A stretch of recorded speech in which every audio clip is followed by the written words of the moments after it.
urusan kita sampai akhir nanti. Bapak Ibu yang kami hormati, diseminasi budaya positif ini tujuan umumnya yaitu melakukan evaluasi dan refleksi tentang praktek disiplin dalam pendidikan Indonesia secara umum untuk mendapatkan pemahaman baru mengenai konsep disiplin positif untuk menciptakan murid yang dengan profil pelajar Pancasila. Tujuan umum yang kedua yaitu memahami peran sebagai guru untuk membangun budaya positif dengan menerapkan disiplin positif dalam berinteraksi dengan murid. Dan tujuan khusus dari modul 1.4 budaya positif ini yaitu yang pertama menerapkan strategi disiplin positif yang memerdekakan murid untuk menciptakan ekosistem sekolah yang aman dan berpihak pada murid. Yang kedua yaitu bersikap reflektif dan kritis terhadap budaya di sekolah dan senantiasa mengembangkan sesuai dengan kebutuhan sosial dan emosional murid. Bapak Ibu, itulah tujuan khusus dan tujuan umum dari modul 1.4. Nah, saya punya pertanyaan pemantik ini. Sebelum saya mulai presentasi ini, saya punya pertanyaan pemantik untuk Bapak Ibu yang ada di sini. Yang pertama itu ada gambar. Hukuman dapat mendisiplinkan anak. Menurut panjenengan semua, jenengan setuju apa enggak kalau hukuman itu bisa mendisiplinkan anak? Jadi anak itu kalau salah dikasih hukuman, entah itu dihukum hormat bendera atau berdiri di kelas dengan satu kaki atau dijewer atau lainnya, itu merupakan mendisiplinkan anak tujuannya. Setuju apa enggak? Kalau menurut saya hukuman tidak dapat mendisiplinkan anak. Justru malah nanti dengan adanya hukuman itu anak-anak akan merasa membuat anak itu takut dan trauma, sehingga mereka malah tidak disiplin, tetapi malah bisa menghambat dalam proses belajar di sekolah. Demikian. Oke, terima kasih. Berarti jenengan tidak setuju dengan hukuman dapat mendisiplinkan anak, gitu ya? Karena nanti akan memberikan efek untuk anak itu di masa yang akan datang. Kemudian Bapak Ibu, pertanyaan pemantik yang kedua yaitu pemberian hukuman dengan hal positif seperti membaca atau membersihkan halaman sekolah dapat meningkatkan disiplin anak, misalkan anak terlambat. Kemudian diberikan hukuman mengambil sampah yang ada di halaman sekolah atau mungkin membersihkan kamar mandi WC atau menyapu halaman sekolah. Apakah jenengan setuju dengan itu?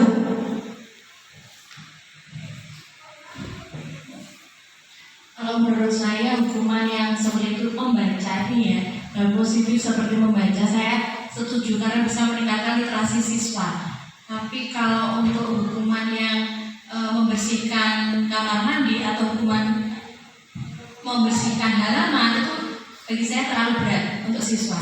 Oke, terima kasih. Jadi ada hal positif dari hukuman yang kedua ini ya. Kalau untuk anak yang disuruh membaca itu merupakan disiplin positif, yaitu untuk meningkatkan literasi siswa yang ada di sekolah. Misalkan disuruh membaca pelajaran apa gitu ya Bu Ana ya. Ya, kemudian apabila anak dihukum dengan cara membersihkan halaman atau membersihkan kamar mandi atau yang lainnya, itu kurang tepat karena itu memberatkan anak. Jadi dari sini kita dapat mengambil kesimpulan ada hukuman yang positif dan ada juga yang negatif untuk anak. Kemudian yang ketiga, memberi penghargaan dapat meningkatkan motivasi belajar siswa. Memberi penghargaan ini maksudnya gini, kalau misalkan anak itu berhasil mencapai suatu target yang ada di pembelajaran, jangan beri hadiah, misalkan memberikan nanti kalau kamu dapat nilai 9 tak kasih permen atau tak berikan alat tulis dan lain sebagainya sebagai bentuk penghargaan guru kepada muridnya. Nah, kalau menurut jenengan setuju apa tidak?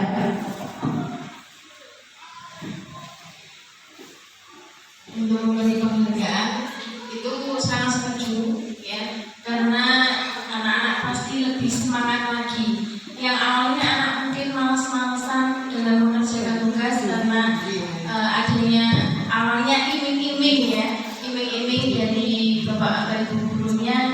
akhirnya anak-anak itu termotivasi untuk awalnya hanya ingin mendapatkan hadiah, dan akhirnya lama-lamaan dia terbiasa untuk bisa melakukan segala tugas itu dengan senang hati, seperti itu. Oke, terima kasih Bu Ana. Jadi penghargaan itu berarti intinya jenengan setuju dengan adanya penghargaan. Oke. Nah, dari pertanyaan pematik ini ada hal yang harus kita pelajari dari penghargaan. Nanti akan kita lihat apakah memang penghargaan itu bentuknya positif semua atau ada hal yang negatif tentang penghargaan itu. Sebelumnya mari kita SBK dulu ya Bapak Ibu. Senang ya? Senang apa ya?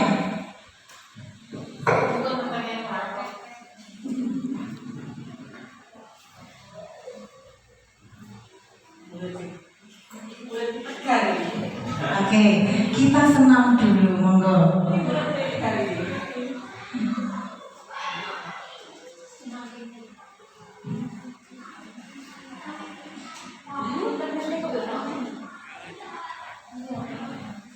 Nah, oke. Karena internetnya ini timbul tenggelam, jadi gini aja, Bapak Ibu.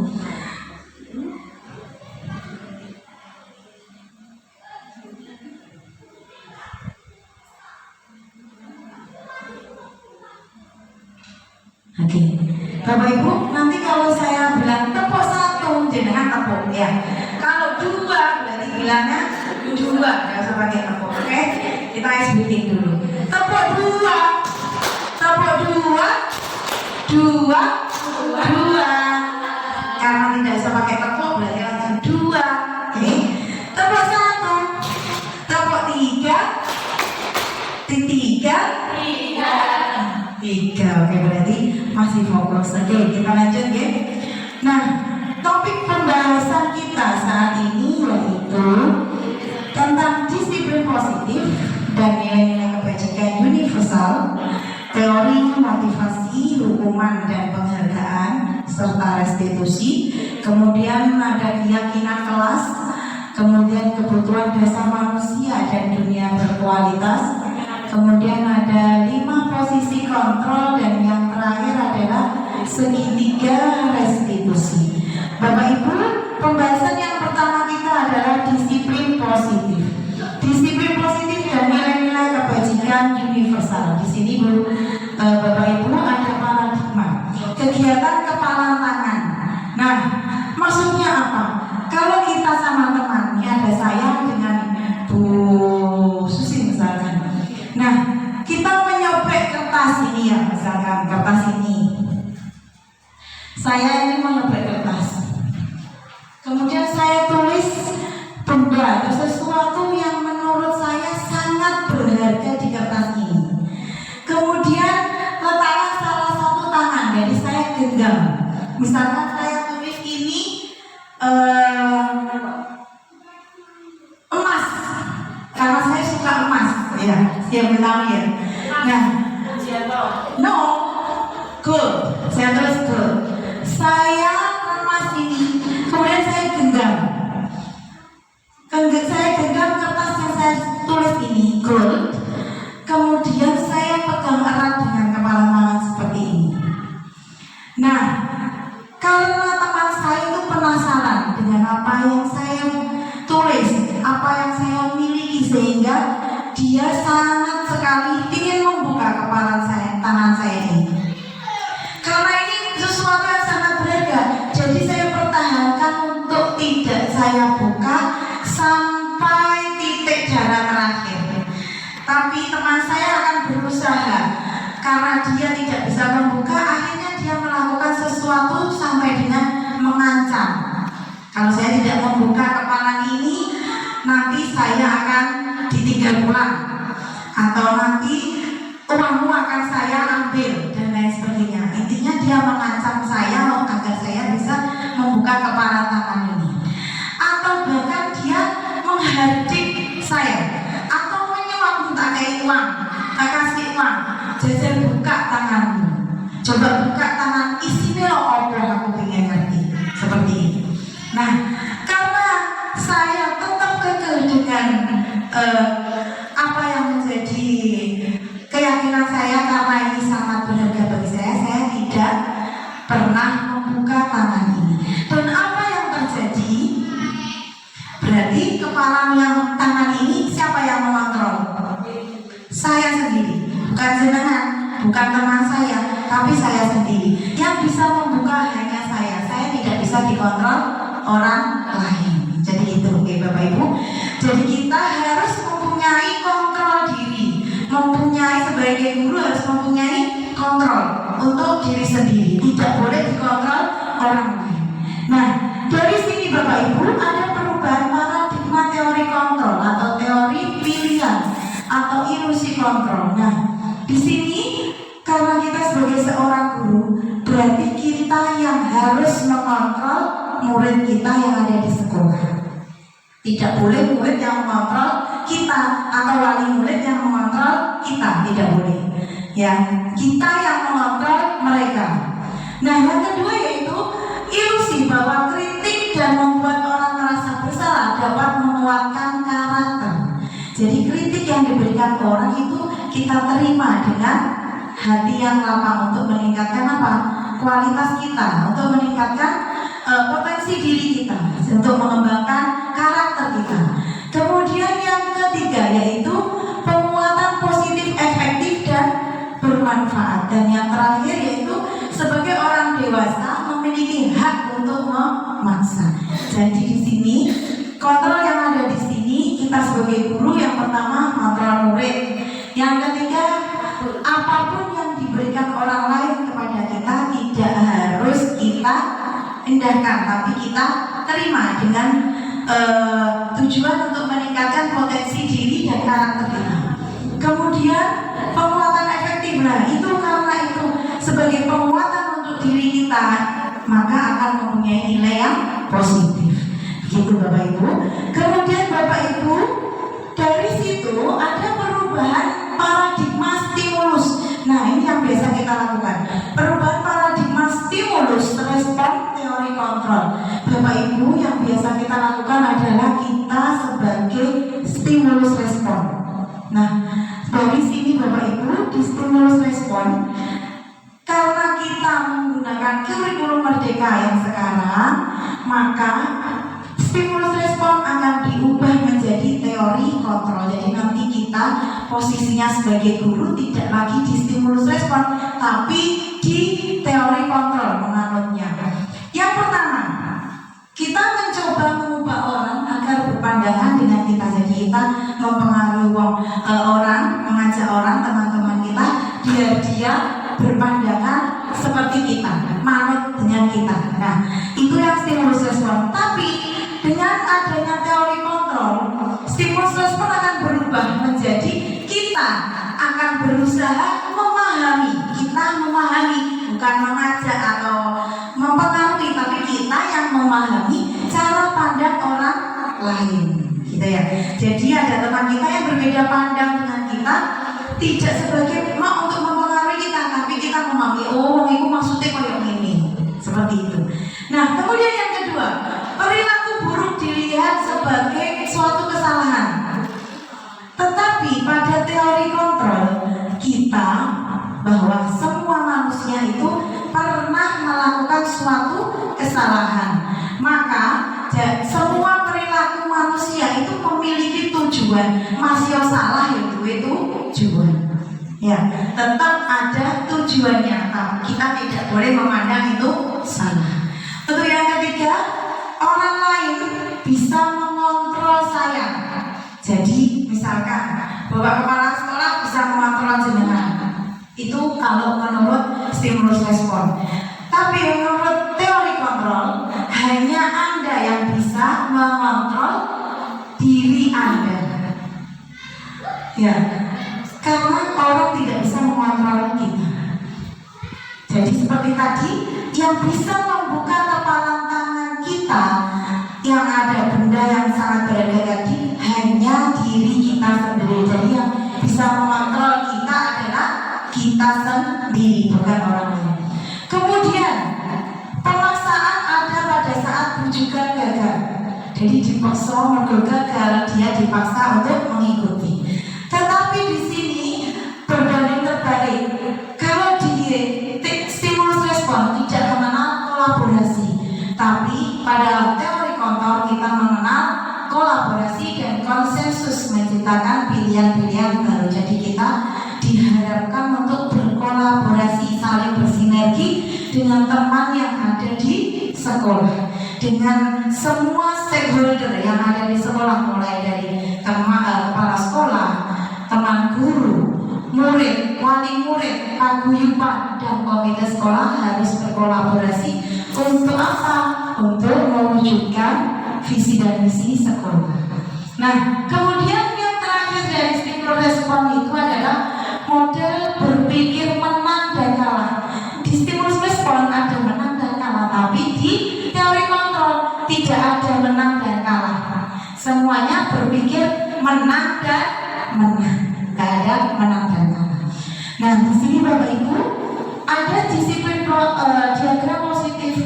Disiplin positif yang menurut Dr. William Glasser, teori kontrol atau teori pilihan ini ada beberapa.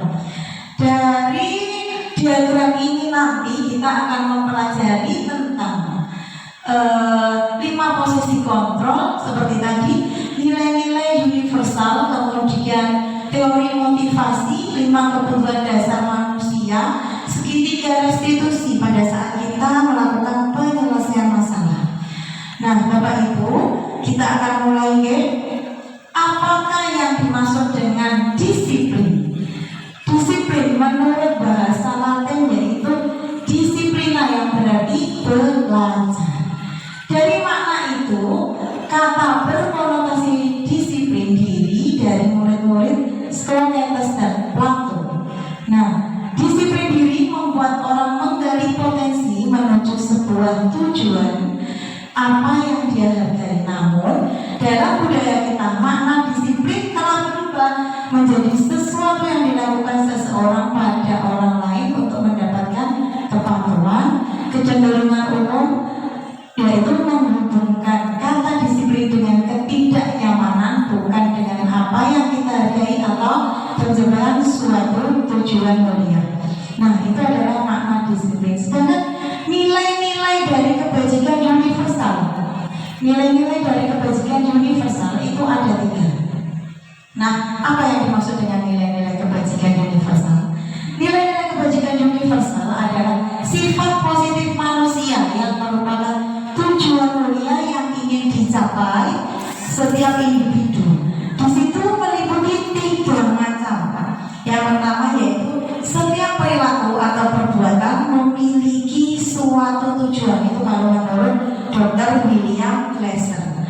Kemudian dengan mengaitkan nilai kebajikan yang diyakini seseorang, maka motivasi intrinsiknya akan terbangun sehingga menggerakkan motivasi dari dalam untuk dapat mencapai tujuan mulia yang diinginkan. Itu menurut Diana Kassen tahun 1998. Nah, sedangkan nilai-nilai kebajikan yang kita harapkan dari anak-anak kita adalah merupakan nilai yang biasa kita kenal dengan nilai profil pelajar Pancasila. Ada 5. Yang pertama yaitu beriman dan bertakwa kepada Tuhan Yang Maha Esa dan berakhlak mulia. Yang kedua yaitu mandiri, kemudian bernalar kritis, kemudian berkebinekaan global, bergotong royong, dan kreatif. Nah, nilai-nilai 5 nilai itu yang menjadi tujuan utama kita sebagai seorang guru di sini, sebagai seorang pendidik. Bapak Ibu, mohon maaf. Kemudian saya lanjutkan dengan teori motivasi hukuman dan penghargaan. Nah, ini Bapak Ibu, di sini adalah teori motivasi perilaku manusia. Nah, ada 3 nilai di sini. Ada 2 nilai, yaitu motivasi yang berasal dari motivasi eksternal dan motivasi internal. Motivasi eksternal yaitu untuk menghindari ketidaknyamanan atau hukuman. Nah, kemudian yang kedua, motivasi eksternalnya adalah untuk mendapatkan imbalan. Seperti tadi, ada penghargaan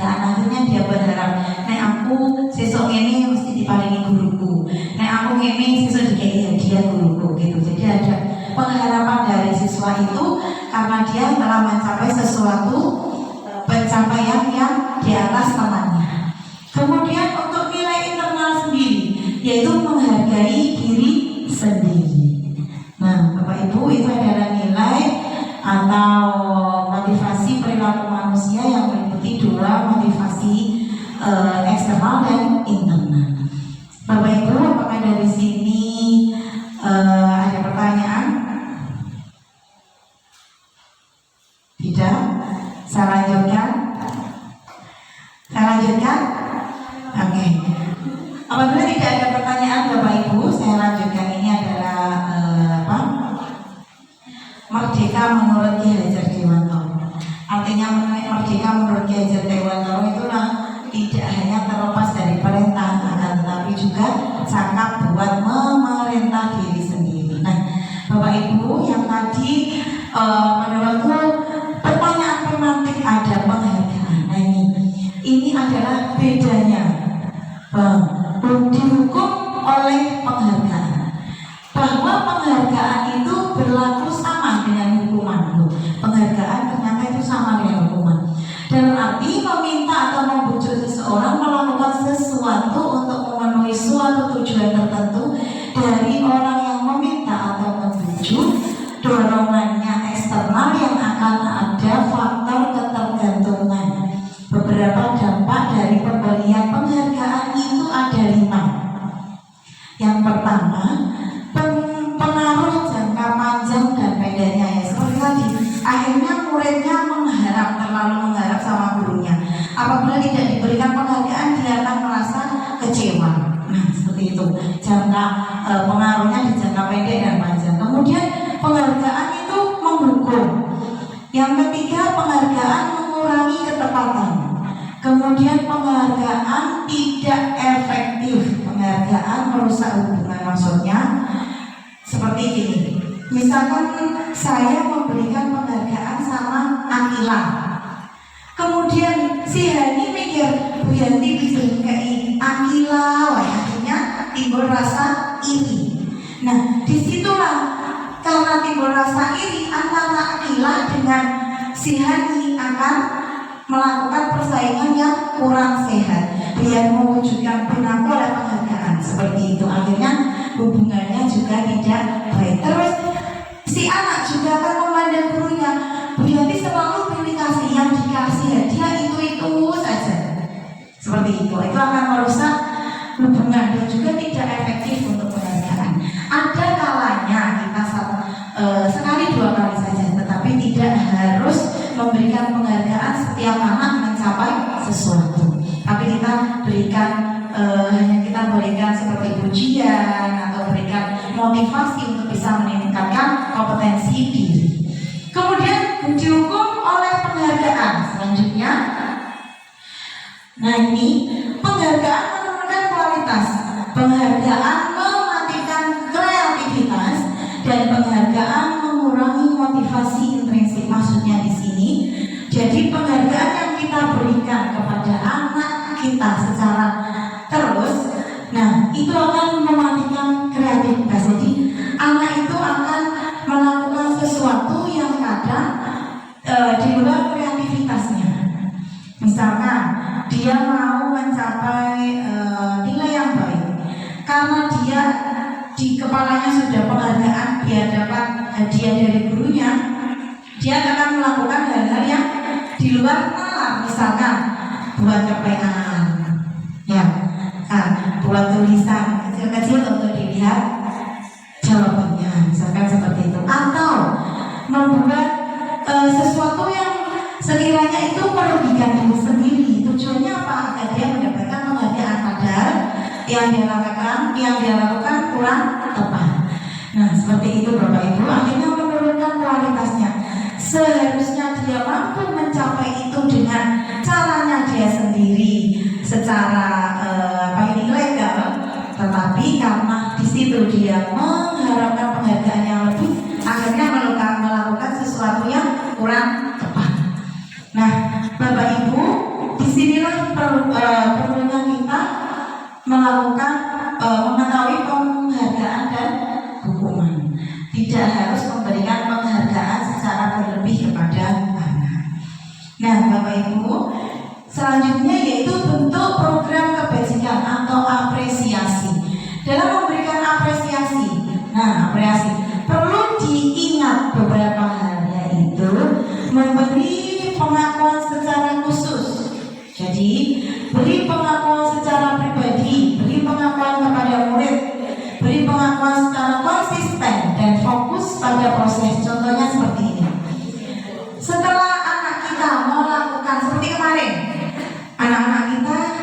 juara 1 di lomba kecamatan untuk lomba egrang. Ya, kita lomba terutama juara 1 PA dan B.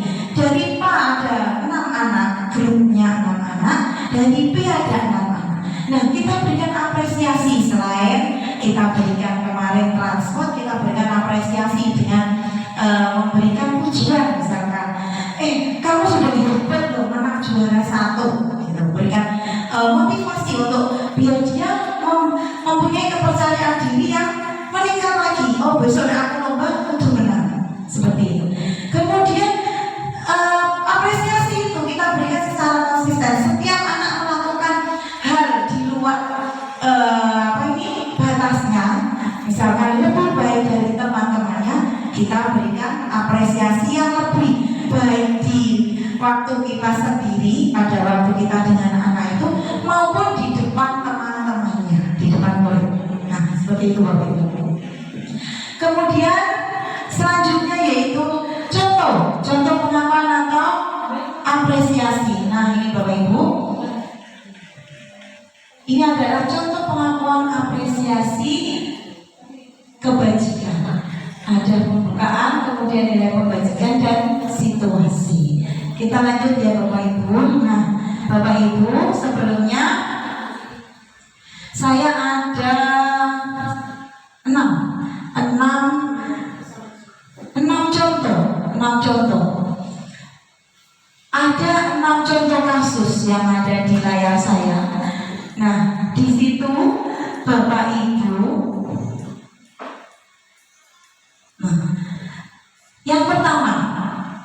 kasus yang pertama, mencatat 100 kali di dalam buku kalimat saya tidak akan terlambat lagi karena terlambat ke sekolah.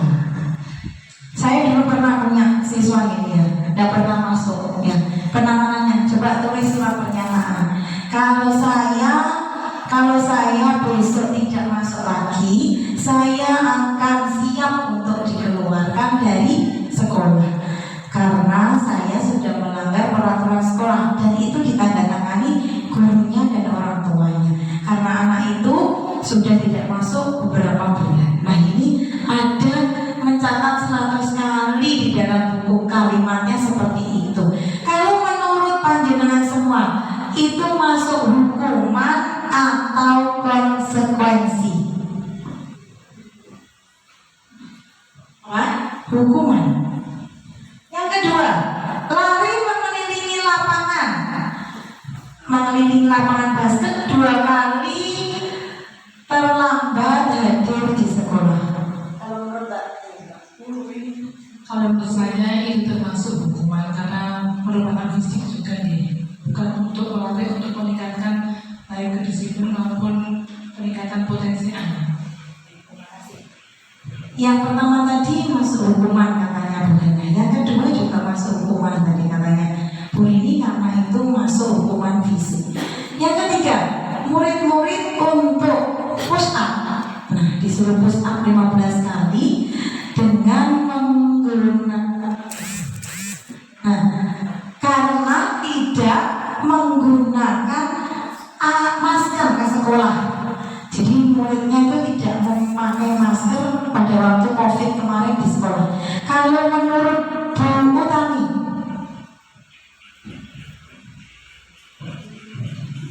kalau menurut saya itu juga termasuk hukuman. Alasannya mungkin ada alasan.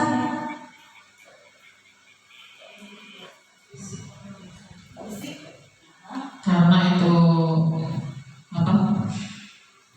hukuman fisik, termasuk hukuman fisik itu. Oke, masuk hukuman katanya Bu Utami karena juga fisik. Kemudian ada menggantikan kertas tugas teman yang dicoret-coret. Jadi dia itu mencoret-coret bukunya temannya, kemudian dihukum gurunya dengan disuruh mengganti kertas tugasnya. Kalau menurut Bu Ana apa?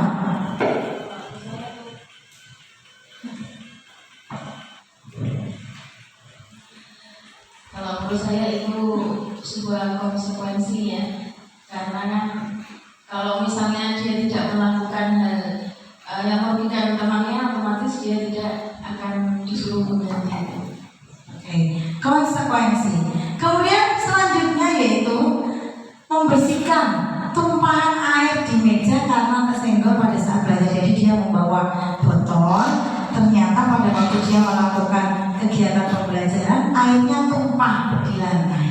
Nah itu dia harus membersihkan lantai itu karena basah. Kalau menurut saya ini termasuk konsekuensi. Konsekuensi. Oke. Selanjutnya murid disuruh untuk mengenakan sepatu seharian di sekolah karena tidak menggunakan sepatu hitam. Ini saya pernah dulu waktu di SMA, karena saya memakai sepatu abu-abu pada waktu olahraga. Nah ada pemeriksaan, sepatu saya diminta atau ditaruh di BP sampai pulang tidak diberikan, besoknya baru diberikan. Jadi pulangnya nyengker dan pakai sepatu. Nah kalau menurut jenengan itu bagaimana atau konsekuensi? Menurut saya murid disuruh untuk menggunakan sepatu seharian di sekolah karena tidak menggunakan sepatu hitam itu hukuman. Oke, hukuman ya. Terakhir, lari mengelilingi lapangan basket 2 kali. Nah, mengelilingi lapangan basket 2 kali karena dia terlambat 10 menit pelajaran PJOK. Untuk lari mengelilingi lapangan itu juga, kalau menurut saya itu juga termasuk sebuah hukuman. Oke, baik, kita akan lihat jawabannya apakah benar yang kita lakukan ya. Karena memang kasus ini sering terjadi di sekolah dan kita sering melakukannya.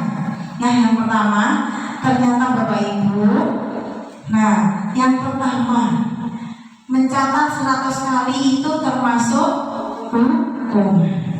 Karena nanti kita akan lihat perbedaan hukuman dan konsekuensi. Karena itu dinilai sangat memberatkan murid. Kemudian lari mengelilingi lapangan basket 2 kali itu juga termasuk hukuman. Nah, kemudian murid diminta push up karena juga melakukan sesuatu hal yang memberatkan secara fisik, dia juga termasuk hukuman. Kemudian menggantikan kertas tugas teman karena apa? Sudah mencoret-coret itu termasuk konsekuensinya dia sebagai orang yang harus bertanggung jawab tadi. Kemudian Bapak Ibu membersihkan tumpahan air itu juga masuk konsekuensi. Kemudian murid yang tadi karena tidak memakai sepatu hitam, dia disuruh melepas sepatunya, itu termasuk hukuman. Kemudian yang terakhir, lari mengelilingi lapangan basket 10 menit karena dia tidak terlambat pelajaran PJOK, itu termasuk konsekuensi. Nah, apa maksudnya konsekuensi dan hukuman itu Bapak Ibu? Kita lihat perbedaan hukuman dan konsekuensi. Jadi Bapak Ibu, perbedaannya adalah kalau hukuman sesuatu yang menyakitkan yang harus terjadi, jadi merugikan anak, yang menyakiti anak itu masuk hukuman. Kemudian konsekuensi sesuatu yang harus terjadi ya seperti tadi, walaupun itu diberikan untuk tidak menyakiti anaknya, misalkan hanya menyapu lantai, bersihkan lantainya karena dia sudah menumpahkan airnya, karena dia sudah mencoret-coret buku temannya, seperti itu. Kemudian yang hukuman itu membuat anak-anak sakit yang tadi, push up, lari, itu kan hukuman fisik. Jadi dia memberikan efek samping untuk anaknya. Kemudian konsekuensi, anak menghargai disiplin, contohnya seperti tadi. Kalau kamu melakukan suatu kesalahan, misalkan curhat, ya kamu harus bertanggung jawab, harus memberikan temanmu sesuatu yang sama dengan yang kamu lakukan, gitu ya. Jadi dia diberikan biar dia menghargai, biar anak itu menghargai. Kemudian hukuman itu paksaan, jadi paksa, misalkan lari dipaksa untuk mengelilingi lapangan walaupun dia tidak mau karena itu masuk hukuman, ya harus tetap dilakukan. Nah, kemudian stimulus atau tanggung jawab, tanggapan. Kalau konsekuensi itu sebagai stimulus, sebagai rangsangan atau tanggapan untuk anak. Kemudian hukuman mendorong anak menyakiti diri sendiri, sedangkan konsekuensi mendorong anak agar mudah menyesuaikan diri. Yang berikutnya yaitu konsep diri yang buruk, konsep diri yang baik. Kemudian anak belajar untuk menyembunyikan kesalahan, anak belajar untuk mengakui kesalahan. Dan hukuman itu karena misalkan, maksudnya adalah gini, apabila dia melakukan suatu kesalahan karena takut dihukum, nanti saya pasti dihukum dulu, akhirnya dia berbohong. Misalkan seperti kasus tadi pagi, dia jelas-jelas memotong rambut temannya karena takut dia akan memilih nangis, bohong untuk tidak mengakui apa yang dia lakukan sama temannya. Tapi setelah tadi dimediasi, akhirnya sama-sama mengaku kalau si A dan si B mengambil gunting untuk memotong rambut temannya, seperti itu. Jadi karena dia takut dihukum, akhirnya dia berbohong sama gurunya. Nah, itu akan mempunyai pengaruh yang buruk. Kemudian marah, rasa bersalah, dipermalukan, merasa tidak dihargai. Nanti setelah anak diberikan hukuman, akhirnya dia dendam. Mau guruku loh, nyampleng aku. Tadi guruku habis nendang aku. Akhirnya dia dendam. Sesuk aku naik di bongkon, aku mau. Aku berhenti mana? Aku benci sama guru itu karena dia habis menghukum saya. Seperti itu. Kemudian karena dia dihukum seperti lari, push up, dilihat teman-temannya banyak dan ditertawakan, akhirnya merasa malu, dan malu itu terus dibawa isin terus sampai sesuk. Kemudian setelah konsekuensi kehilangan hak, dibuat tidak nyaman, dihasilkan untuk sementara. Nah, kalau konsekuensinya cuma sebentar, misalkan dia. Nah, kemudian itu akan membuat tidak nyaman. Nah, Bapak Ibu, selanjutnya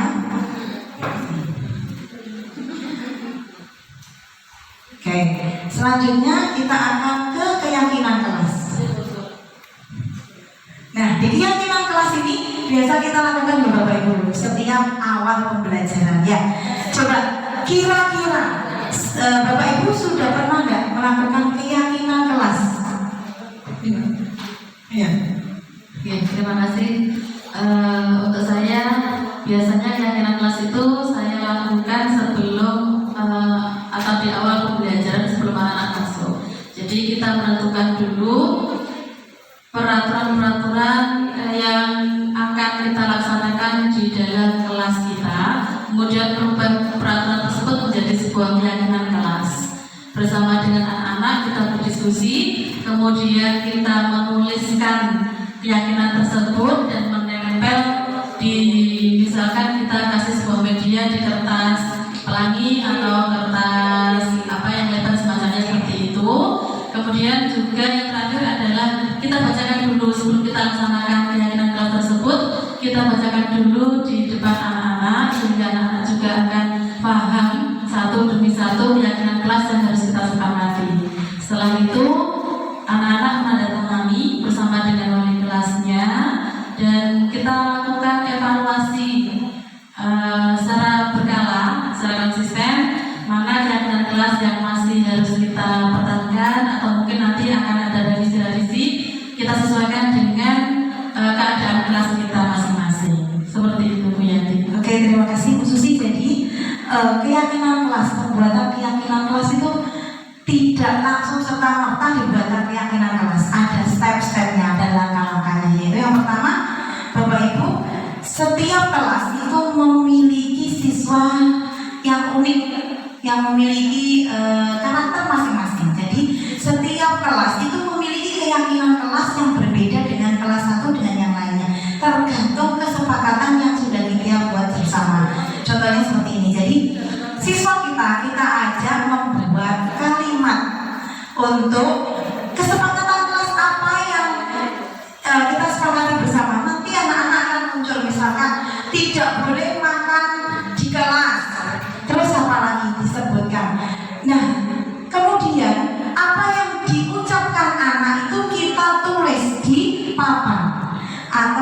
buatkan seperti post-it kita tempelkan, misalkan si A nulisnya apa, tidak boleh makan di kelas, kalau tidak boleh keluar sembarangan, misalkan gitu. Karena yang terucap kalimat anak itu belum seutuhnya menjadi kalimat positif, masih ada kalimat larangan, tidak boleh gitu ya. Karena keyakinan kelas tidak boleh menggunakan kalimat negatif, jadi kita ubah kalimat itu menjadi kalimat positif. Setelah kita ubah Bapak Ibu kalimat yang sudah dilontarkan anak-anak menjadi kalimat positif, kita pilih. Misalkan ada 10 keyakinan kelas yang diucapkan anak-anak yang sudah kita buat kalimat positif, jangan dibuat semua, kita pilih yang mana yang paling penting, yang paling kita butuhkan di kelas itu apa, kemudian kita buatkan kalimat kesepakatan kelas dengan tulisan yang rapi, bisa jenengan tempelkan di dinding kelas, dan kita harus membuat kesepakatan apabila yang melanggar kesepakatan kelas ini akan mendapatkan konsekuensi yang sudah kita sepakati bersama. Kemudian setelah kita tempel Bapak Ibu, tanda tangan anaknya maju satu-satu, dan jenengan tanda tangan. Di situ kesepakatan kelas yang sudah dibuat sudah disetujui oleh semua anggota kelas, kemudian harus ditaati bersama. Jadi dari kalimat yang terucap anak-anak tadi, jenengan tulis semua, yang kalimat negatif jadikan kalimat positif, kemudian setelah itu kita pilih menjadi beberapa kesepakatan kelas yang kita butuhkan, baru ditempelkan dan dilaksanakan secara menyeluruh untuk semuanya saja anggota kelas. Setiap anak yang melanggar jenengan ingatkan, nah kamu tadi masih ingat kesepakatan kelas semua Pak? Ini Bu, saya makan di kelas. Nah, coba poin mana yang salah, yang kurang gitu kita ingatkan. Kemudian Bapak Ibu, jadi apa? Di sini adalah keyakinan kelas yang wajib jenengan buat setiap kelasnya. Ya, seperti ini Bapak Ibu, ini adalah keyakinan kelas. Nanti keyakinan kelas ini sudah jadi ini keyakinan kelas di kelas saya. Kemudian saya minta anak-anak untuk tanda tangan dan saya tempelkan di dinding kelas. Nah, dari pembentukan kelas, nah ini adalah foto-foto dari pembentukan keyakinan atau kesepakatan yang kelas itu. Bapak Ibu, kemudian selanjutnya yaitu adalah kegiatan pendalaman tentang kelas tabel T dan Y. Jadi Bapak Ibu, di sini kita pelajari bahwa ada tabel T dan Y.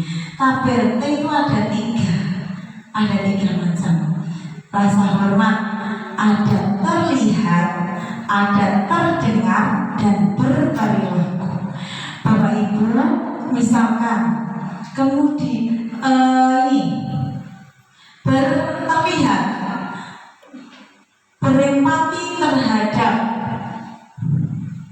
berempati terhadap, mohon maaf terlalu kecil, berempati terhadap perasaan yang lain. Misalkan kayak gini,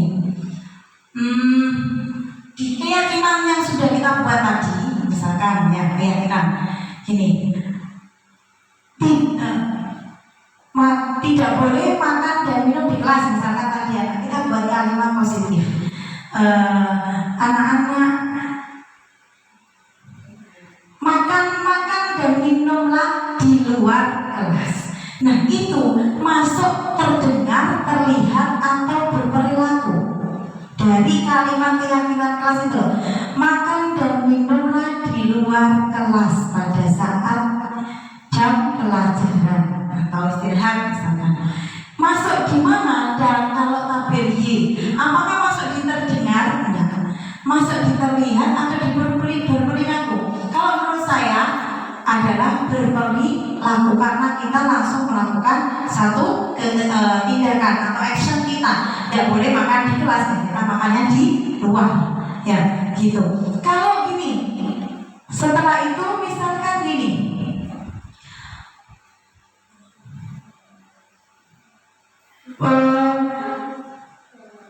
izinlah, minta izin apabila keluar kelas. Nah, itu masuk apa? Meminta izin apabila keluar dari kelas. Apa itu? Berperilaku juga. Nah, kalau gini, ini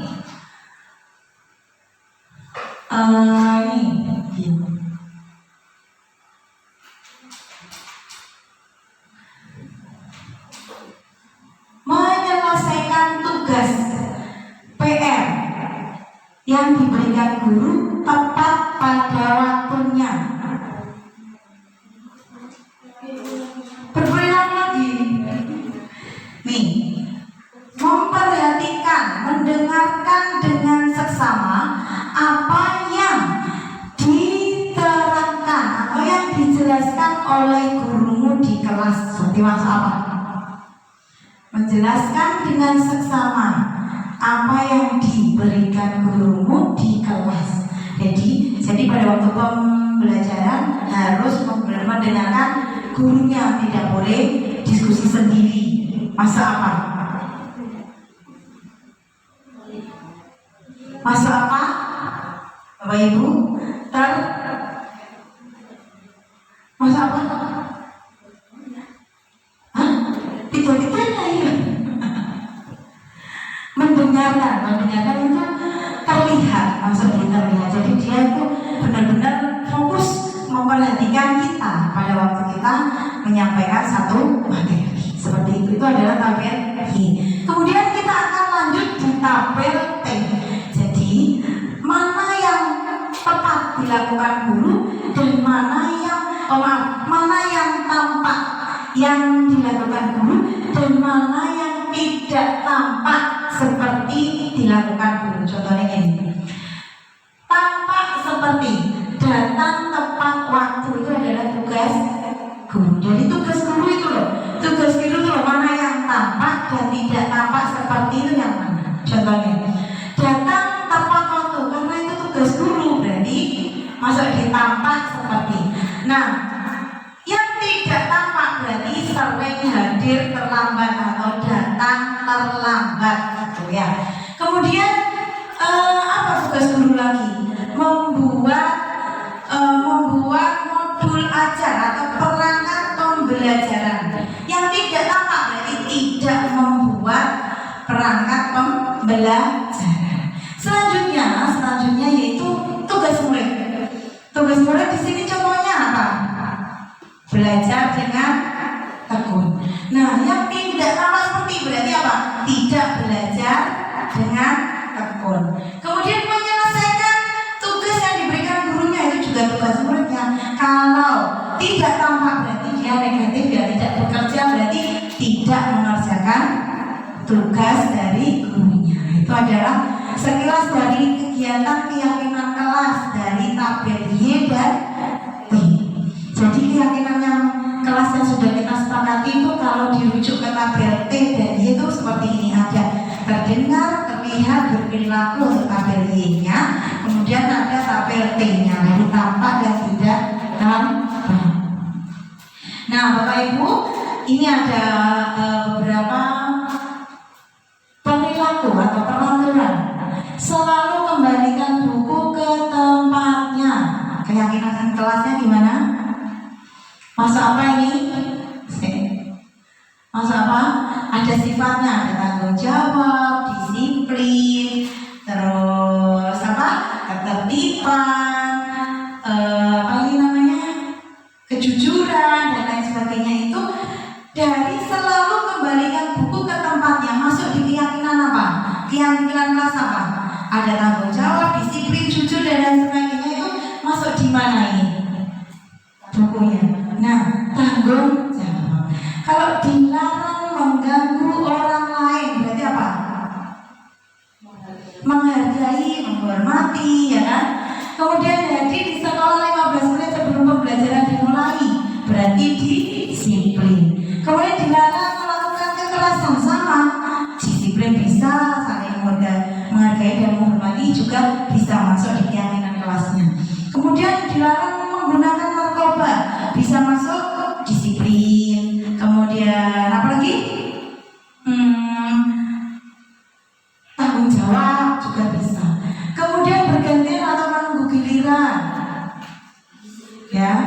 disiplin masuk.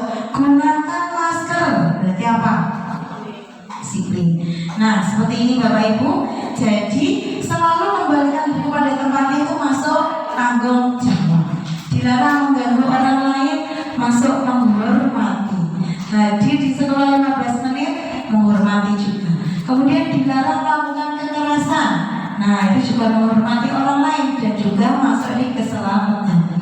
Dilarang menggunakan narkoba, juga masuk di disiplin juga mestinya, dan kesehatan. Kemudian bergantian atau menunggu giliran, menghormati orang lain dan bersabar dan seterusnya.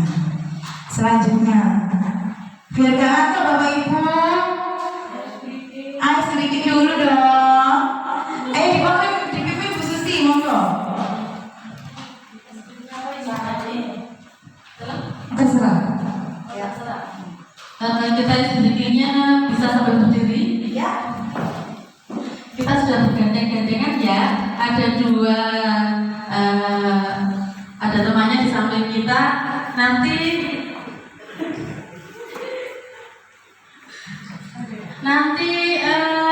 SBG-nya buka tutup tangannya. Kedua tangan ditaruh di depan.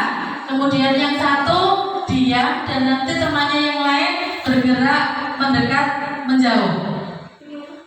Kalau nanti saya bilang dekat, nanti yang bergerak salah satu saja yang bergerak tangannya dekat. Kemudian kalau saya bilang jauh harus menjauh, tapi yang satunya diam dulu. Bu Mona diam, nanti yang bergerak salah satu saja. Bu Sulis misalnya ya. Coba dulu dekat, mendekat, menjauh. Nanti siap-siap kalau saya bilang tangkap, nanti yang ya jangan sampai ketangkap temannya ya. Oke, bisa mulai? 1, 2, 3 kita mulai. Menjauh, menjauh, mendekat. Belum ditangkap, jangan ditarik dulu tangannya. Mendekat, mendekat, menjauh, tangkap. Terima kasih. Terima kasih Bu Susi. Selanjutnya Bapak Ibu. Oke.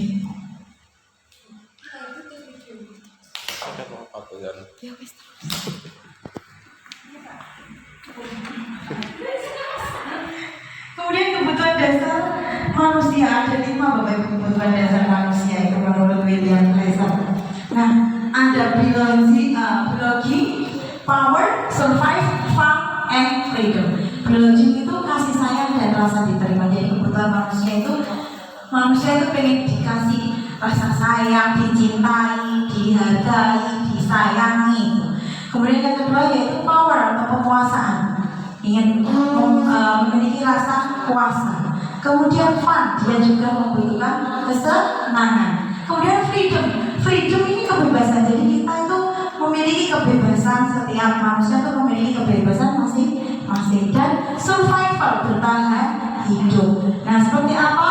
Nah, kita kerja ini juga survival salah satunya ya Bapak Ibu. Selanjutnya Bapak Ibu,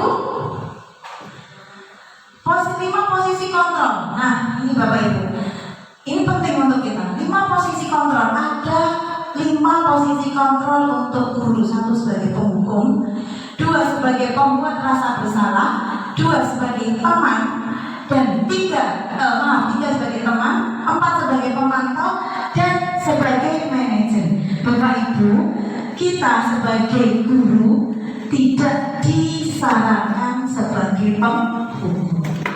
Nah, bagaimana, apa yang harus kita lakukan apabila kita menemui suatu problem atau suatu masalah pada anak didik kita? Di sini kita diharapkan hanya sebagai manajer untuk kita sebagai guru. Jadi kita tidak diperbolehkan sebagai penghukum atau bisa membuat rasa bersalah. Jadi seperti ini, misalkan anak itu nggak pernah masuk terus jenengan belum visit di rumahnya. Jenengan bilang gini, dulu, nah besok masuk ya. Masa kamu nggak kasihan sama Bu Utami yang sudah datang ke sini jauh-jauh, sudah datang ke rumahmu panas-panas gini, masa kamu nggak kasihan? Besok Bu Tami, kamu kalau seandainya kamu nggak masuk lagi, Bu Tami pasti dipanggil kepala sekolah. Nah, itu adalah pembuat rasa bersalah. Jadi anak itu akan merasa sakit guru, akhirnya rasa bersalah. Kemudian temannya sebagai teman. Nah, contohnya gini, misalkan ada suatu kasus, jenengan bilang gini, wes toh, lakukan saja demi siapa? Demi Bu Yanti misalkan. Itu juga tidak boleh. Yang diperbolehkan dari 5 posisi kontrol ini, yang terbaik untuk guru adalah sebagai manajer. Jadi setiap permasalahan kita selesaikan dengan menggunakan segitiga restitusi. Nah, seperti ini. Karena kita sebagai manajer, nah ini Bapak Ibu, ini adalah contoh-contoh pertanyaan dari posisi kontrol. Saya kecewa sekali dengan kamu, itu masuk dan membuat orang merasa bersalah. Kemudian kamu tidak pernah benar melakukannya, itu nyalano itu juga sebagai hukum. Kemudian ayo lakukan demi ibu atau bapak, itu sebagai teman. Kemudian ada lagi yang sebagai pemantau. Apakah kamu mau mendapatkan stiker? Biasanya ada guru yang kalau anaknya melakukan sesuatu yang lebih dikasihkan stiker, entah itu senyum atau stiker jempol atau apa, itu juga tidak diperbolehkan. Kemudian bagaimana kamu bisa menyelesaikan masalah ini? Nah, ini sebagai manajer. Nah, posisi kita harusnya adalah sebagai manajer. Nanti saya akan jelaskan tentang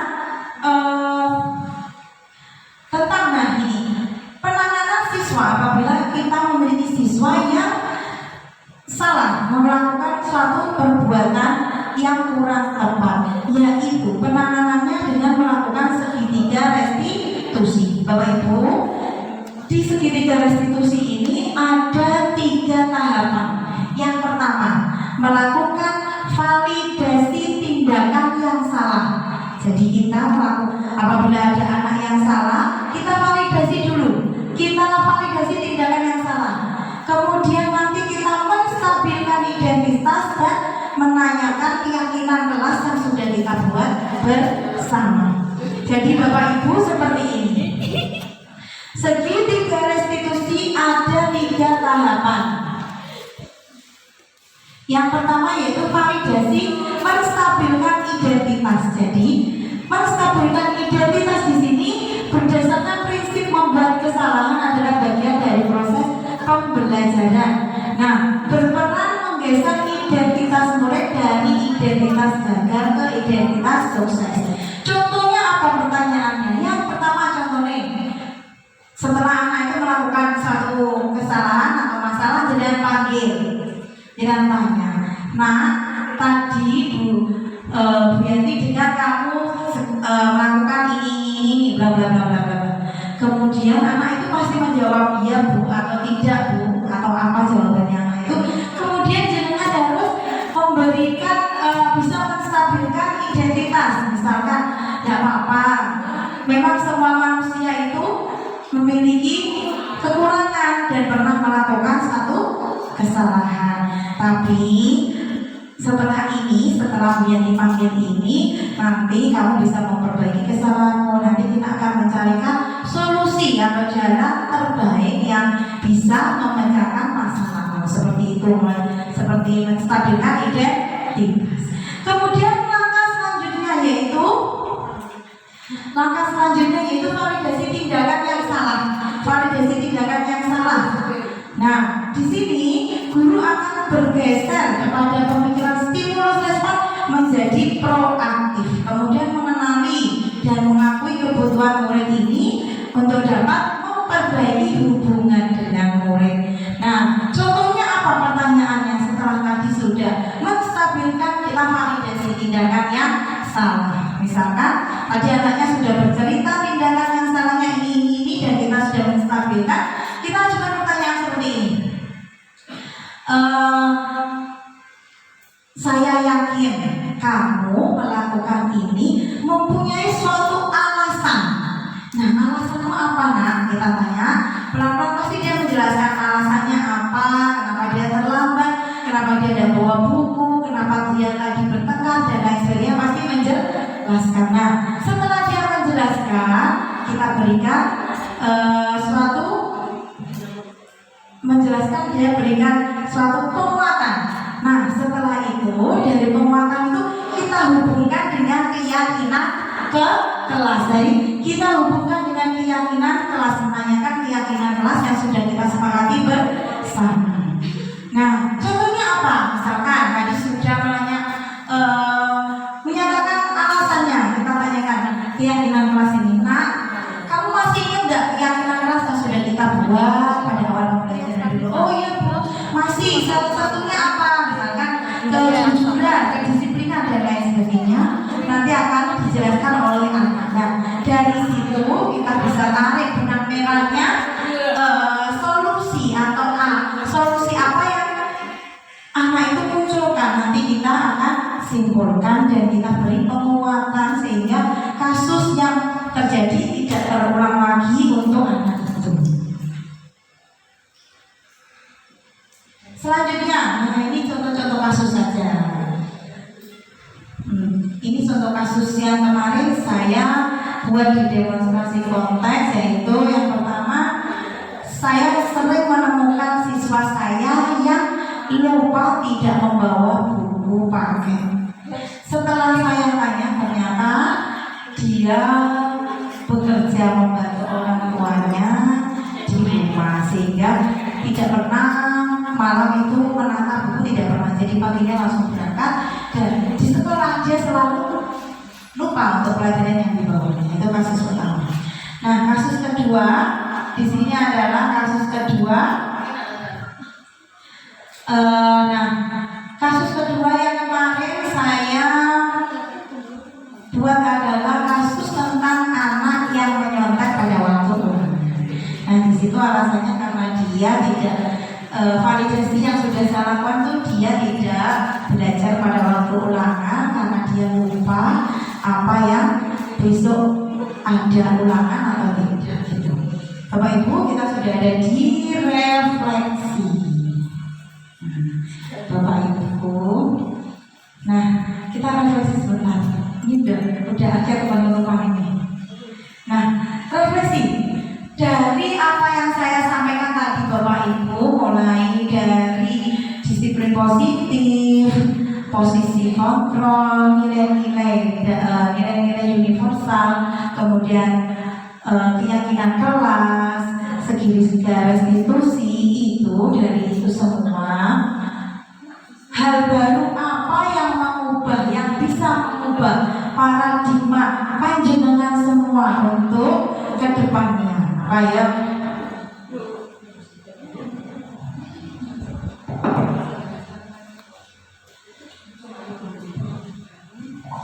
Ya, terima kasih Bu Yanti. Saya akan mencoba menjawab pertanyaan satu. Lalu apa yang mengubah paradigma Bapak dan Ibu? Nah, di sini setelah mengikuti pemaparan dari Bu Yanti tentang budaya positif, hal yang bisa berubah untuk kedepannya yaitu mungkin posisi kontrol yang awalnya saya hanya menerapkan sebagai pembuku dan membuat mereka bersalah.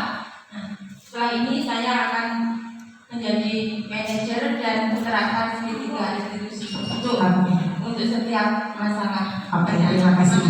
Oke, jadi Bu Nana akan mulai merubah posisi kontrol yang awalnya sebagai pembuku, itu akan berubah menjadi manajer, serta akan menerapkan segitiga restitusi dari 3 tahap tadi ya, mulai dari menstabilkan validasi dan keyakinan kelas.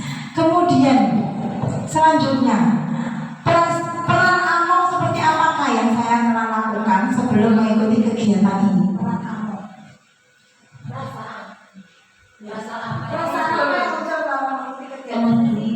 Nomor 2 nya. Ya, terima kasih atas waktunya Bu Yanti. Saya akan mencoba merefleksi. Pertanyaan nomor 2, perasaan apa yang muncul selama mengikuti sesi ini khususnya mengenai makna disiplin dan motivasi intrinsik? Perasaan saya sangat senang karena bisa mengikuti workshop atau implementasi diseminasi ini.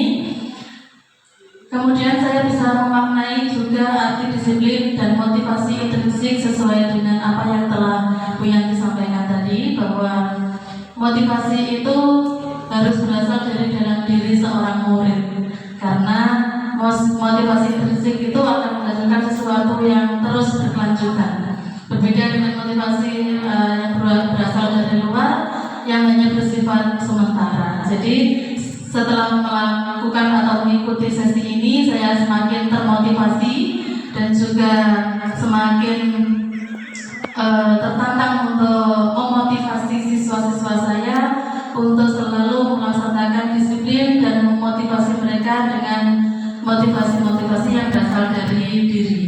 Terima kasih Bu Yanti. Terima kasih. Selanjutnya untuk peran among seperti apa yang saya telah lakukan sebelum mengikuti kegiatan ini. Kamu Sulis? Nah, peran among. Ya, Jadi sebelum ada ini, jadi itu peran amongnya seperti apa? peran among saya sebelum mengikuti kegiatan ini yaitu saya menerapkan posisi kontrol sebagai teman atau pemantau. Oke.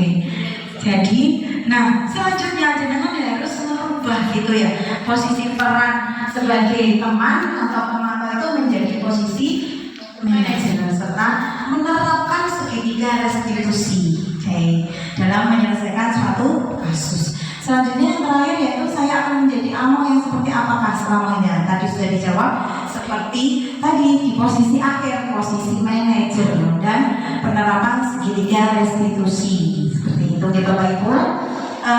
Saya kira cukup Bapak Ibu, itu dari saya. Mungkin ada beberapa saran atau kritik atau pertanyaan dari Bapak Ibu semuanya. Terima kasih. Kalau tidak ada, saya akhiri. Mudah-mudahan apa yang sudah. Oh iya, ada pertanyaan, monggo.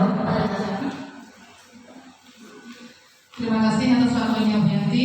Yang ingin saya tanyakan yaitu bagaimana cara membangun budaya positif di sekolah sekarang ini. Terima kasih. Oke. Itu yang pertama. Yang Iya. kedua, Jangan apa tantangan yang mungkin dihadapi dalam menciptakan budaya positif di sekolah Panjenengan?